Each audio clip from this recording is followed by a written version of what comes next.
السلام علیکم دوستو، ایک بار جبرائیل علیہ السلام نبی کریم صلی اللہ علیہ وآلہ وسلم کے پاس آئے تو آپ صلی اللہ علیہ وآلہ وسلم نے دیکھا کہ جبرائیل علیہ السلام کچھ پریشان ہیں۔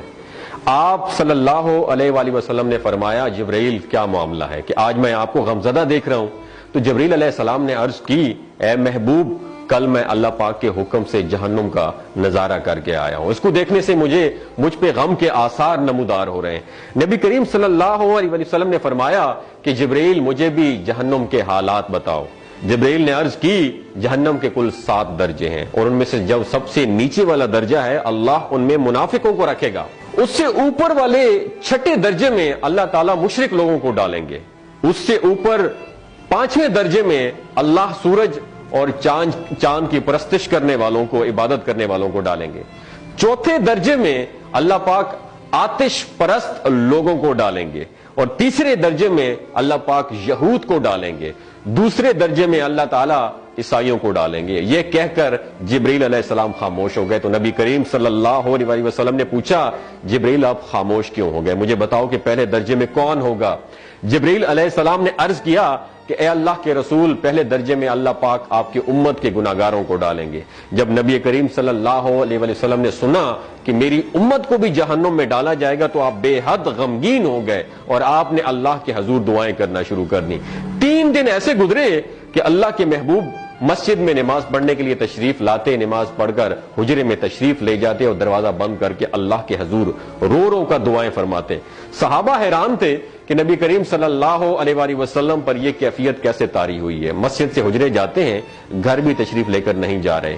جب 3را دن ہوا تو سیدنا ابو بکر صدیق رضی اللہ تعالیٰ عنہ سے رہا نہیں گیا، وہ دروازے پر آئے اور دستک دی اور سلام کیا، لیکن سلام کا جواب نہیں آیا۔ آپ روتے ہوئے سیدنا عمر رضی اللہ تعالیٰ عنہ کے پاس آئے اور فرمایا کہ میں نے سلام کیا لیکن سلام کا جواب نہیں پایا، لہٰذا آپ جائیں، ہو سکتا ہے آپ کو سلام کا جواب مل جائے۔ آپ گئے تو آپ نے 3 مرتبہ سلام کیا لیکن سلام کا جواب نہ آیا۔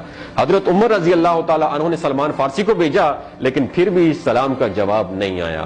حضرت سلمان فارسی نے واقعے کا تذکرہ حضرت علی رضی اللہ تعالیٰ عنہ سے فرمایا۔ انہوں نے سوچا کہ جب اتنے عظیم شخصیت کو سلام کا جواب نہیں ملا تو مجھے بھی خود نہیں جانا چاہیے، بلکہ مجھے ان کی نور نظر بیٹی حضرت فاطمہ رضی اللہ تعالیٰ عنہا انہیں اندر بھیجنا چاہیے۔ لہٰذا آپ نے حضرت فاطمہ رضی اللہ تعالیٰ عنہا کو سب احوال بتا دیا۔ آپ حجرے کے دروازے پر آئیں، ابا جان السلام علیکم، بیٹی کی آواز سن کر محبوب کائنات اٹھے، دروازہ کھولا اور سلام کا جواب دیا۔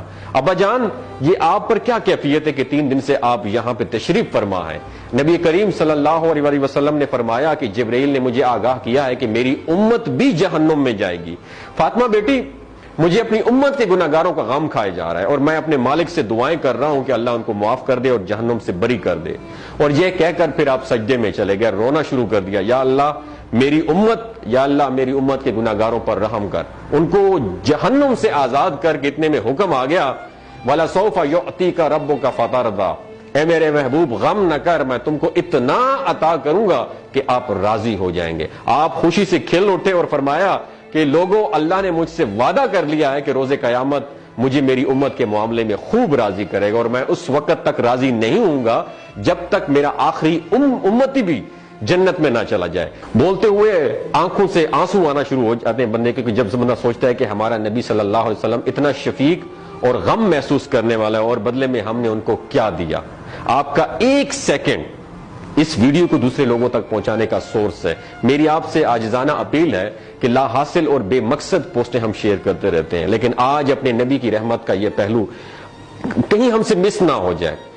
ایک شیئر کر کے اپنا حصہ ضرور ڈالیے گا، کیا پتہ کون گناہگار پڑھ کر راہ راست پہ آ جائے اور دوسروں کو تھوڑی سی ہدایت مل جائے۔ کہنے کا مقصد یہ ہے کہ ایک نبی ہمارے لیے اتنا غم خوار ہے اور ہم یہاں بیٹھ کے اس کی امت کے اوپر اتنے مظالم ڈھائے جا رہے ہیں، ہمارے فلسطینی بھائیوں پہ اتنا ظلم کیا جا رہا ہے، لیکن ہم ٹس سے مس نہیں ہو جا رہے۔ آج ہمارے پاس اگر تلواریں ہوتی تو ہم تو بالکل سوچنا ہی ختم کر دیتے، لیکن آج ہمارے پاس میزائل ہیں، آج ہمارے پاس ایٹم بم ہے، لیکن پھر بھی ہم بے حس بنے ہوئے ہیں۔ اللہ تعالیٰ ہمیں ہدایت نصیب فرمائے، اللہ تعالیٰ ہمارے لیے آسانیاں پیدا فرمائے اور اللہ تعالیٰ ہمیں نیک کام کرنے کی توفیق عطا فرمائے۔ اپنا اور اپنے ساتھ ہوئے رشتوں کا خیال رکھیے گا۔ اللہ حافظ۔